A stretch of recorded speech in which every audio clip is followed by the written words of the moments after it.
We all joke about how we're addicted to our coffee, late night Amazon purchases, and our phones. But what is addiction really? Where does it come from?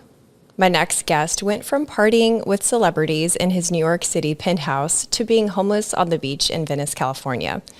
He was trapped in a cycle of addiction to crack cocaine, selling everything he owned to get more, begging on street corners, and eventually accepting a job as a driver for a high-ranking member of the Crips in exchange for both drugs and money. It was this arrangement that led to an unlikely friendship with the gang member that became a key part of his process towards permanent recovery.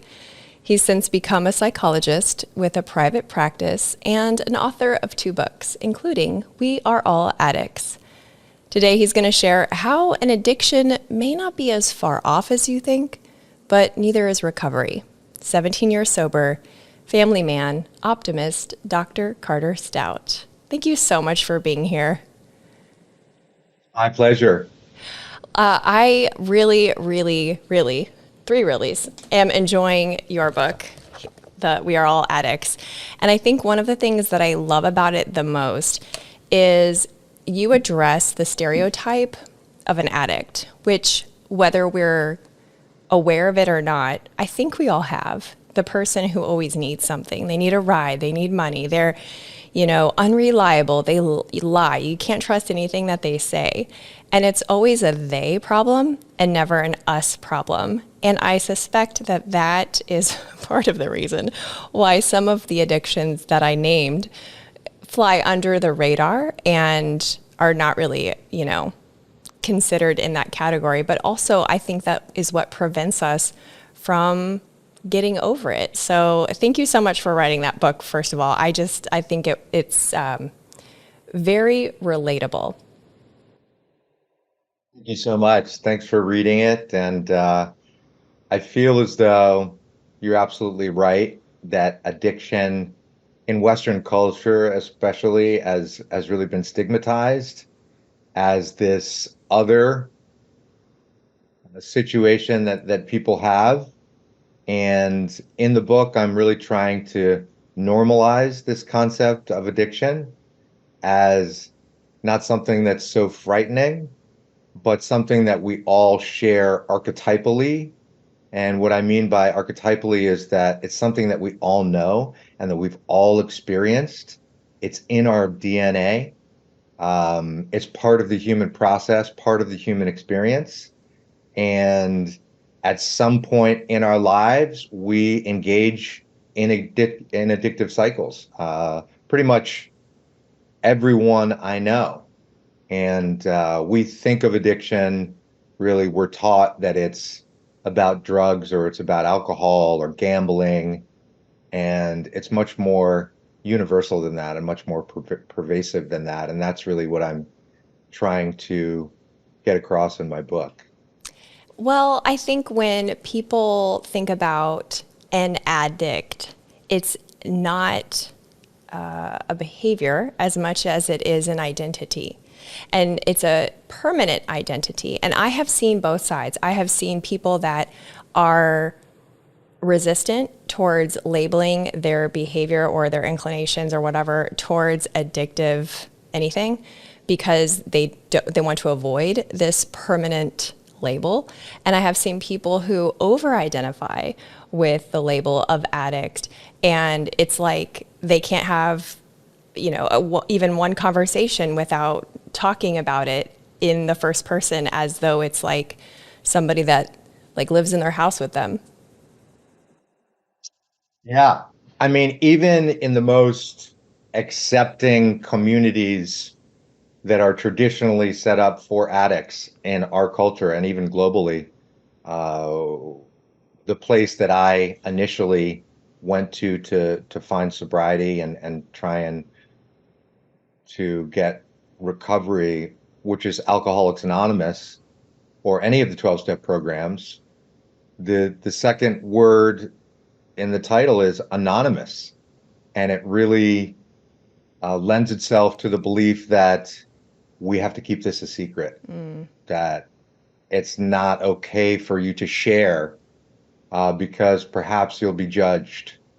if you reveal that you have some sort of an issue with the substance. So, even the most inclusive program out there has this caveat to it, which is the messaging around it is that you don't have to tell anyone, that this is a private matter, which in some cases I agree with. I don't believe that people have to wear their recovery on their shirt sleeve, but I also feel as though if we understood it differently and began talking about it differently, that people would be more inclined to not to have shame around it or guilt around it, which is Yes. really the way that I feel. Well, and that's the way that you laid out the book also. And so I want to talk about some of the not underdogs, that's definitely not the right word, but the under-recognized areas of addiction that are more universal than definitely cocaine. But I want to go back to what I might consider the beginning-ish of your story, at least the part closest to the end, which was when you had left that inpatient rehabilitation center and you were feeling good, you were like motivated, and then you fell back into old habits. Can you kind of kick us off from there? Sure, I had gone to conventional treatment at a facility in West Los Angeles and was very enthusiastic about my early recovery. And then I went to a sober living house where I stayed for a few months. And I had never lived on the west side of Los Angeles. I'd always been in Hollywood. I didn't really know very much about Venice or Santa Monica. And I thought, this would be a perfect place for me to live. Venice, close to the water. There are yoga studios around. People live holistically. And so I left sober living and I got a small studio apartment close to the water. And about 2 weeks after moving in, I was walking up Abbot Kinney, and this was before Abbot Kinney had really been gentrified and before the neighborhoods in Venice had been gentrified. And I didn't really know this. And walking up the street in the middle of the day, I was confronted by a drug dealer who said, what do you need? And in that moment, I really was consumed by this desire. The addictive energy was still in me, and I bought some cocaine and went back to my apartment and did it, and that was the beginning of being off to the races again for another few years. You talk a And lot about an addictive energy in your book, and that was not anything that I'd ever heard before. And you describe it as something that flows through the body, but for some people gets stuck, and then they are stuck. Can you explain that more? Because that was like a big light bulb for me. yeah, my belief is that addiction is energy. It's emotional energy, just like anger, just like anxiety, that we experience it at certain times in our lives, but it's not really ours to keep, and we release it. We have the capacity to release anxiety. Most people do. When we're angry, we have some sort of an outburst or we feel a certain way, and then we are able to clear it. But addiction is a little more tricky, but it's the same kind of emotional energy.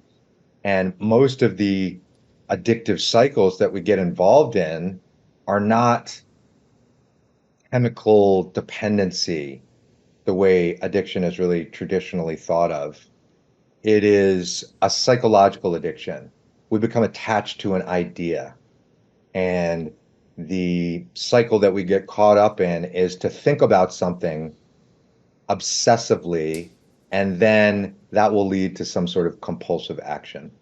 So this is true with foods. If we uh, are trying to be healthier about our relationship with food, but we continuously are thinking about eating something, and we're consumed by this sort of obsessive pattern of thinking about it. And that leads us to compulsively go and eat something. Then I would categorize that as being in an addictive cycle. And food is an interesting example for you to give because you talk in the book about how really anorexia and bulimia were your first addictions, which is Yes, pretty uncommon for a teenage boy. it's true. It's true. I, at about the age of 12, when my parents were beginning the process of their divorce, and I could sense that something was shifting in our family, and I was in a lot of confusion and a lot of emotional pain. I began to obsessively restrict food. And psychologically, I think it was the way that I could control a situation that was out of control. It was really the one way in which I could handle it. And that obsessive relationship with food and the restricting of food led to anorexia and ultimately led to bulimia, and which stayed in my life for over 10 years. And that addictive energy was never treated. It was never understood. I really couldn't understand what was happening. And certainly at the time, in the late 70s in Washington, D.C., there weren't really the systems in place for me to go somewhere or to talk to someone specifically about this issue. And so it was swept under the rug. I could totally see that happening. And, you know, everyone is familiar with the idea that your addiction just hops to different areas, right? So like you have an addiction here. Smoking is always the one, right? That people say, oh, well, I quit smoking, but now sugar is usually the next one. Now I am addicted to sugar and then it just keeps moving. And so when you explain it as energy in motion, that checks out. And for you, that went to cocaine. So Mhm. how, Led to alcohol first, and then to cocaine, and then to heroin, and then to love and sex and nicotine, certainly caffeine, a lot of different ways it manifested itself. wow, you definitely didn't leave anything off the table. You're the perfect person to be a therapist now. I know, I know, it is true. So how did you end up meeting the drug dealer, the gang member drug dealer, not the drug dealer that approached you on the street? Well, I had exhausted all of my resources. I had sold all of my possessions, my clothes. I was several months overdue on my rent. But the one thing that I did have was a car, and it was an old beat up Ford Taurus. And there was a person that was in the neighborhood of, we called it Ghost Town in Venice, which is a neighborhood right next to Abbot Kinney. And he knew of someone who was a former Shoreline Crip who had just gotten out of prison who was looking for a driver. And so he brought me over and introduced me to this guy. And the two of us began to work together. And I would drive him around and help him make his deliveries. And he would give me free product and also money. And we started to develop this friendship and this relationship, which ultimately, as I talk about in my first book, Lost in Ghost Town, was the real impetus for me to ultimately get sober. Was this friendship and this feeling of acceptance and this feeling of love from he and from his grandmother that propelled me to want to start getting better. How was he different from other drug dealers that you had been around? Well, I feel like he had a very similar experience that I had in childhood. He had had a mother who was a drug addict, and my mother was an alcoholic. His father abandoned him, and my father abandoned me. He was sent off to juvie, and I was sent off to boarding school. So we had these very Hmm. different but almost parallel narratives. And he had been brought up by his grandmother, who had instilled in him these really strong family values and this spirituality, and I was brought up by a nanny and also by my grandmother, who had instilled these values in me. And so we realized quite quite quickly that we had a lot in common, even though we were from these vastly different socioeconomic and racial backgrounds. We had a lot in common, and he was just trying to make money for himself and for his family. Uh, and so there was this real spiritual connection that we had, and this connection that was rooted in this understanding of family. Most people, if they become buddy buddy with their dealer, and certainly if their dealer is also their employer, that would lead to a situation where they would be more addicted. And you are completely opposite. I'm not sure how that happened. Was that do you see now with all of your, education and hindsight, do you see why that the end result was recovery for you and not deeper addiction? Or do you think it was a little luck? Well, the path to deeper addiction was death for me. I was on the verge. Um, the cocaine at that point was creating a deep psychosis, and it was not a pleasurable experience. But I still had a really difficult time stopping, and I suffered a lot of emotional trauma growing up, and what I recognized was that it was really love that I needed. I needed friendship, and I needed a sense of family to help me heal some of those beliefs in me and those places in me that were very wounded. And he provided me with the opportunity to do that. And so it led me to recognizing that I had value, and that at my core I was a good person. And he helped me remember that. Wow. So it was a legit friendship. It wasn't a coworker friendship. It wasn't a friendship of He convenience. was like a best friend. He was like a brother to me. Wow. That's incredible. When you were able to release that addictive energy, was it gradual?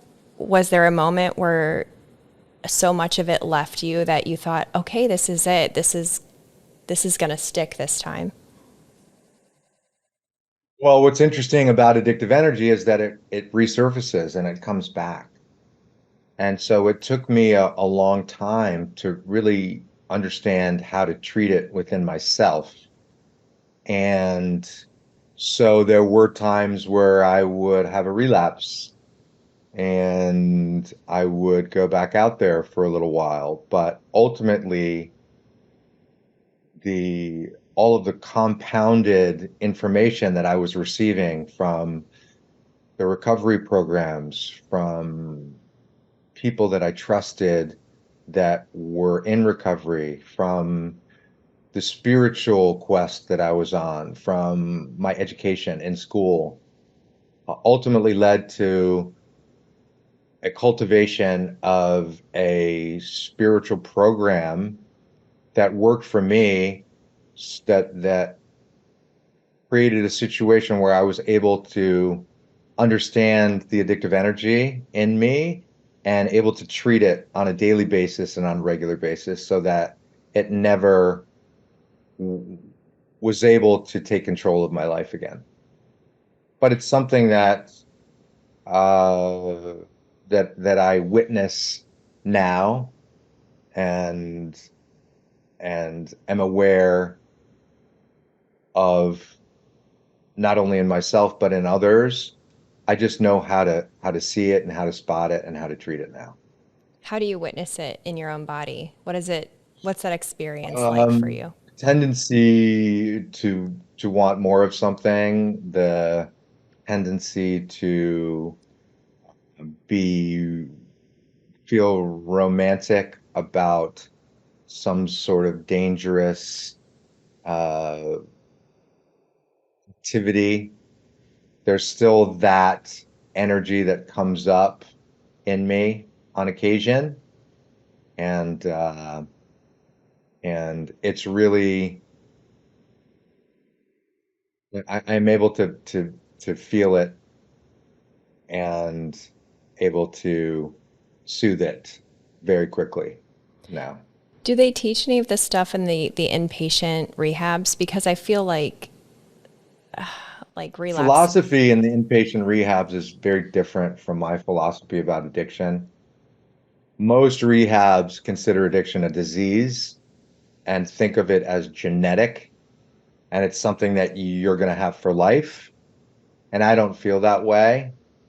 I feel as though it's energy, as we said before, and that it shows up at certain times in our life, maybe when we're worn down emotionally, or we're going through some transitional phase, or we're feeling fragile, or we're dealing with old beliefs about ourselves. But that it comes and goes. And in the book, I say it comes and goes like the wind through the trees. And so it's not something that's permanent. And most of the old model, the treatment facilities that exist in the United States really look at it as, well, this is a permanent thing that you're going to have for the rest of your life, and you're going to have to treat it every day. And so it's sort of a curse that you have, and I don't believe that at all. I've definitely heard that. And I think that's what keeps people from thinking about the run of the mill addictions as not really addictions. So actually, how do you tell if something is an addiction or just a bad habit? What's the difference there? If you engage in a cycle of addictive thoughts about something, could be work. You come home from work, but you're still thinking about it obsessively. You're like, I have so much to do. And it's taking time away from other activities in your life, being with your family, being with your kids, being able to relax. And you are consumed with this obsessive thought of, oh, this presentation that I'm having tomorrow. And it compels you to go and sit down at your computer and continue to work. You are caught in an addictive cycle around work addiction. So it's those obsessive thoughts that lead to compulsive action. We do it all the time with our phones. All the time. And and phones and technology have been written about a lot as sort of the new addiction that is scourging society and our relationship with our phones, and we use them constantly. And we think about a post that we've done and we check it compulsively to see how many follows we've gotten or how many likes we've gotten, or that sort of relationship with the phone is falls right into the category of what I consider an addictive cycle. And almost no one will be like, oh, I'm not addicted to my phone. I think that's one people readily admit. But it's Uh-huh. interesting. You think like because of the 12-step program stuff, right? Like, what do they say? Admitting it is the first step. Well, apparently not, because we're all still addicted to our phones. You also talk about resentment. Just to intervene, I did a news program, and it was about cell phone addiction. And during the interview, the interviewer, there was a panel of people that were sitting to the left, and the camera panned over, and all three of them were on their phones while we were having the interview. Oh my gosh. That's crazy. Oh my God. Yeah.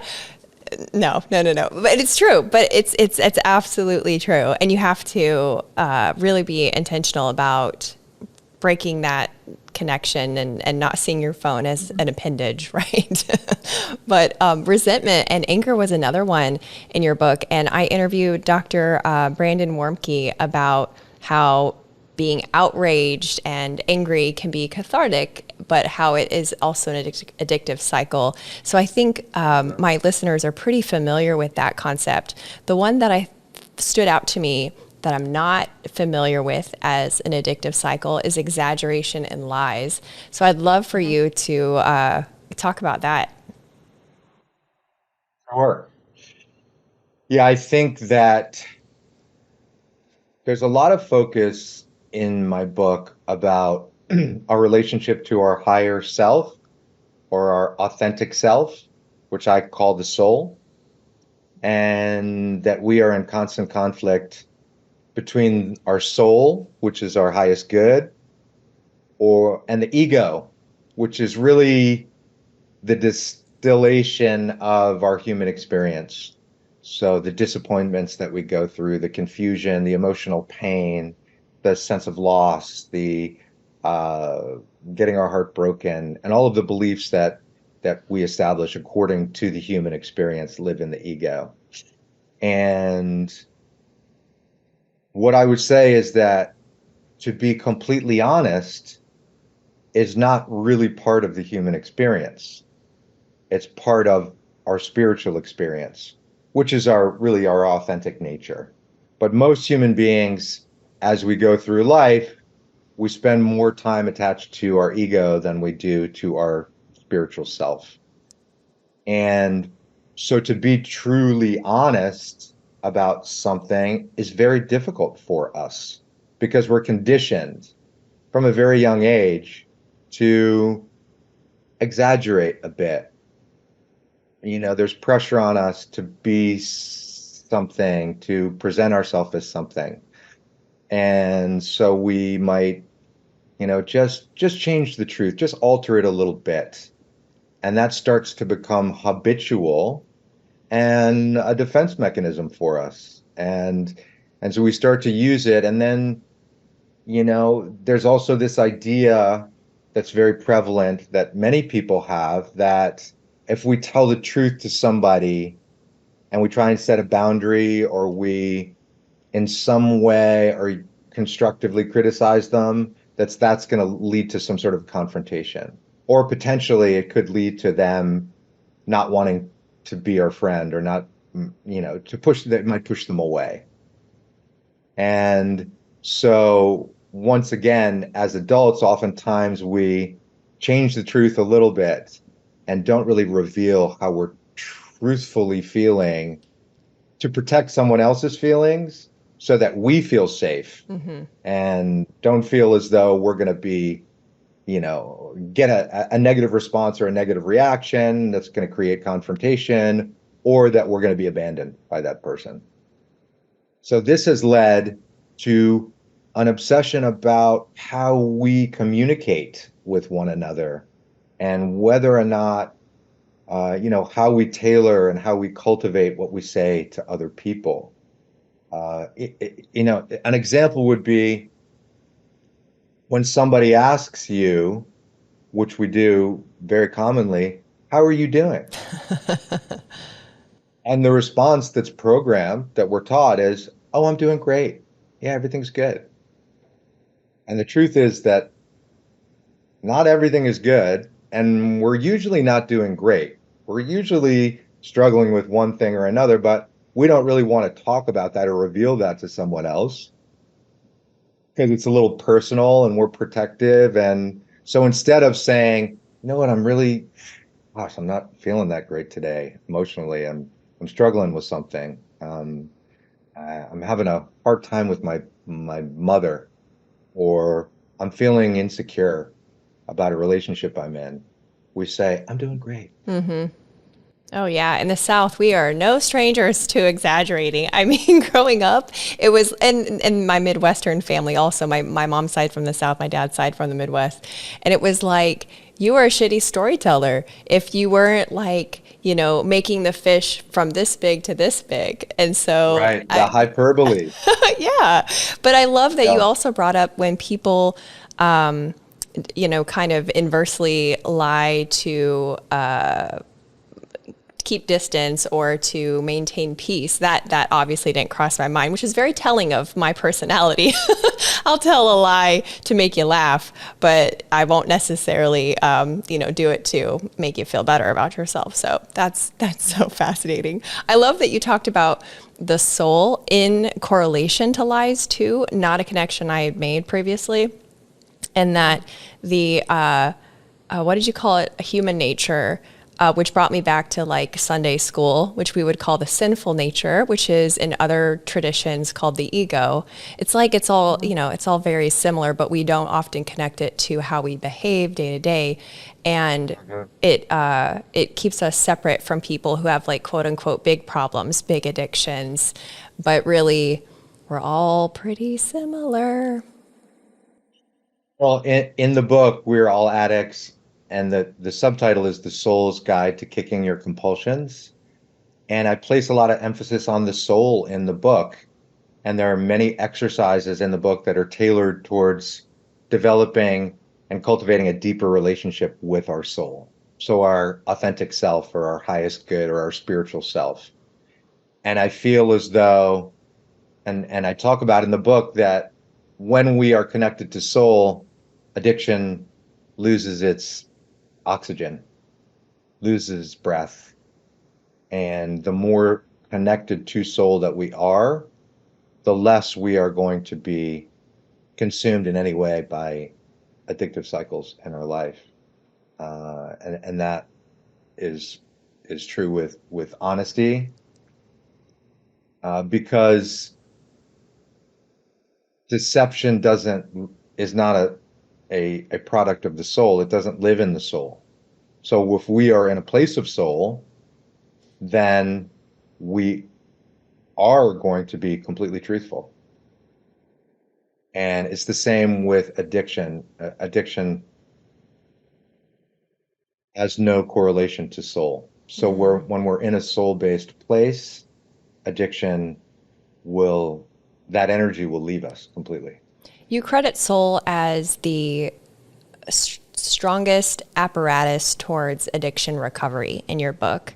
If someone is listening to this and they're completely, I want you to imagine, for me, my most Midwestern male relative for a moment. Like, he looks like a lumberjack. He is maybe in his between 40 and 55, a tough guy who has no practice expressing his feelings. And he's like, soul, that's like the thing that goes to heaven or hell, right?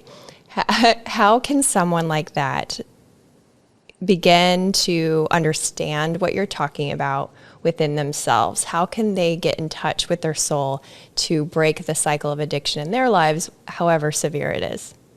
What I would say is that let's just remove all the religious affiliation and context from the conversation. This doesn't have anything to do with that.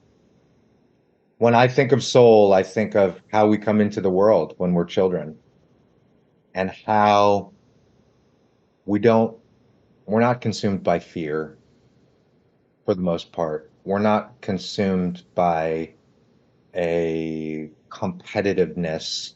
We're not consumed by disappointment. We are very connected to ourselves. And so when someone has a hard time understanding this concept of soul, I will often do exercises with them of, let's try and bring you back into your childhood and remember what it really felt for you to have that authentic voice. Before you had all of these human experiences that were distracting and that were painful and that were disappointing, before your self-consciousness. So when you were purely connected to that authentic self when you were 6 years old, 8 years old, and let's try and bring you back there. That is the place of soul that I'm talking about. That checks out. I think my Midwestern family, they could wrap their heads around that. I love that. Let's go back to your story and kind of how it ends. Was the drug dealer, as you began to venture down a path of sobriety, what was his reaction to that? He was extremely happy. Really? He wanted me to get off the drugs. Yeah. Once again, the drug dealing was a vehicle for him to provide for his family and really nothing more. And he wanted me to be happy, and he could see that the drugs were not making me happy. And he wanted me to be healthy. And he had seen in his lifetime a lot of death and destruction affiliated with drug use. And so he was extremely happy. He wanted me to get sober. And when I did, he recognized that there was sort of a marked difference in my behavior, my demeanor, my energy. Wow. Was the use of psychedelic drugs at any point a part of your recovery? I know that's worked for a lot of people. Later in my recovery, after I became a psychologist, after I had done, all of my schooling and I became a working mental health professional, I began to explore some fringe type of treatments that I was reading about, and also I knew of through some people and some communities that I was involved in. And there was one in particular called Iboga, which is a plant from West Africa, from Gabon, West Africa, that they take the roots of this tree called the Iboga tree and they grind it up, and it's purely 100% organic, and it's administered, and one has a psychoactive experience, but it is incredibly effective.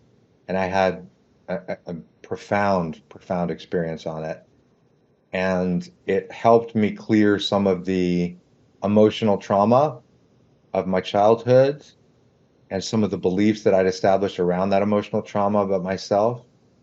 And it got to places in me that the years of therapy I had been through never could get to. Wow. So it was pretty, it's a pretty incredible thing. And it's not available here in the United States. It's not legal.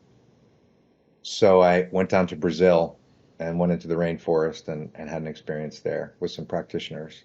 Wow. And it's something that I am an advocate of, and I really believe it also has powerful healing properties towards both physical and psychological addiction. Hmm. And so it's an alternative to traditional treatment that I am very excited about. And I believe that, in the next decade or so, it will come to the United States and be legalized, and it will have a dramatic impact on the opioid crisis and other traditional addictions that people are going through here. Oh, that would be amazing. So, how did the story end with your with the drug dealer that was your friend? Flynn was his name. What happened to Flynn? Lynn was arrested and he was incarcerated, and it was his third strike. And so he was sentenced to 25 years to life in prison. And his family that lived in Venice left and moved to down south to Atlanta. And I really lost touch with them, unfortunately. He didn't want to be visited in prison. He didn't want to have contact with the outside world. And I found out that something had happened with this case and that he actually was let out a few years later, and he moved down south with his family, and Uh, he got caught up in some addictive cycles again and part of that dangerous world, and he passed away. Oh, I'm so sorry. And what about his grandma? He also passed away before he did. Man, that's tough. If you could say anything to Flynn now, what would you want him to know? I would just tell him that I love him and thank him for his really incredible impact on my life, and just to thank him. And if someone was listening to this and they're struggling with their own addictive cycles, no matter how accepted or stigmatized they are in our society, what would you want them to know? I would want them to know that it's not a permanent situation for you, that addiction is energy, that it comes and goes. And if you learn how to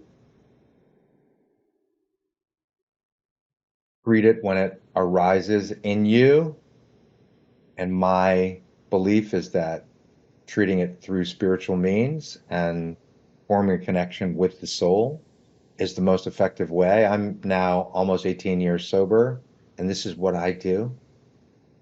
And I do it on a daily basis. I say prayer in the morning. I connect with my soul. I ask for it to speak through me and for my highest good to be revealed. And this has kept me sober for a long time from all my addictions. Wow. And so I would say to them, I want you to have hope. This isn't a curse for you.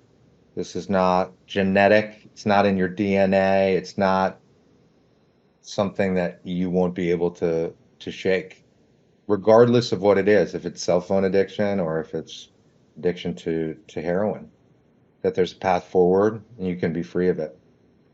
Well, thank you for being here, both today and just being on this planet. I'm glad that you made it and that you're able to share your story and your wisdom. And yeah, tell people where they can stay in touch with you and certainly where they can get your book. It can get my book on Amazon. Once again, it's called We Are All Addicts, The Soul's Guide to Kicking Your Compulsions. I'm Dr. Carter Stout. You can find me on my website. Just Google my name. It's CarderStout. I'm on Instagram at Dr. Carter Stout. So any of those places, they can Perfect. find me. Thank you again. This was awesome. Thanks so much. Hey, you're still here. Thanks for watching. If you love breaking free from the algorithm to explore curiosity, join me each week by hitting subscribe and the bell for new upload notifications.